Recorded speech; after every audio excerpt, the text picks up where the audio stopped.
You think that's the way, or one of the ways in which companies should transform in order to have a new way of organizing as human beings? Because it looks as if the old one is not working anymore.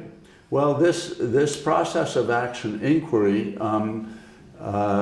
invites people and teams and organizations to transform again and again. So it's not just one transformation, because the very notion of taking action and inquiring about whether that action is right is a notion about changing the structures in which we work, changing the forms, transforming.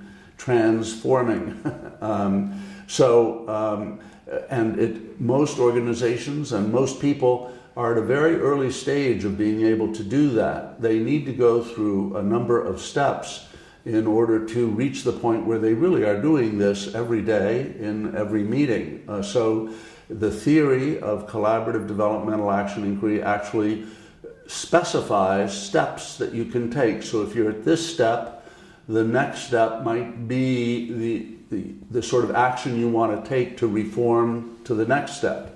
And once you're there and you become competent at that step of action inquiry, here's what the next step is. So it does give a map for continual transformation.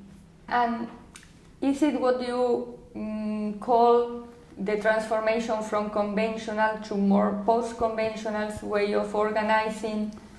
Right, that's part of it. We say we understand from the theory and from the research we've done that there are 4 different positions people and organizations can have that we call conventional, meaning that all of them take for granted that the way the rules and the laws and the norms of groups and our habits of doing things work well. And we don't need to fundamentally change them. But then in the move to the post-conventional, there are another 4 stages of learning how to change the conventions, not just accept them, but create new ones that are more adequate, new forms, new structures that are more adequate for the next period. So leaders who are operating from these later post-conventional action logics are more inquiring in action. They're more willing to take risks in action because they understand that there's a big risk in staying the same. All the people at the conventional levels see the risks of changing, but they tend not to see the risks of staying the same. And today, staying the same is the bigger risk. And when you are talking about vertical learning, what do you mean by that?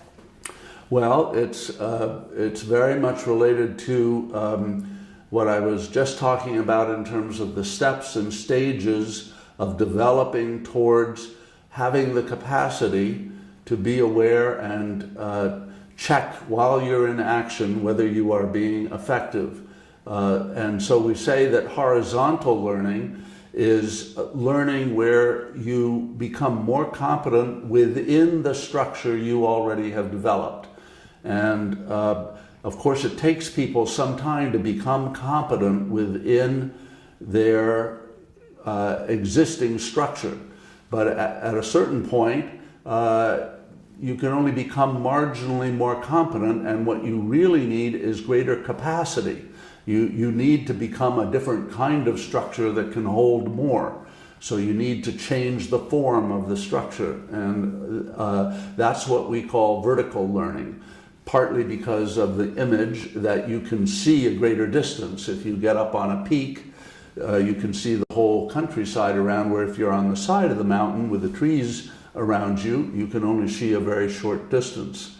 So with vertical learning that transforms your capacity to inquire in action, you gradually see over longer time periods and over bigger scales. How does this team fit in this organization? How does the organization fit into the industry? Where is the global market moving? Right, so it would be like this idea that the map is not the territory. So looking at more at the territory and the different systems in it. That's true too. That's right. At the early stages, there's a kind of magical thinking where people think if they have a word for something, then they have control over it and they understand it fully.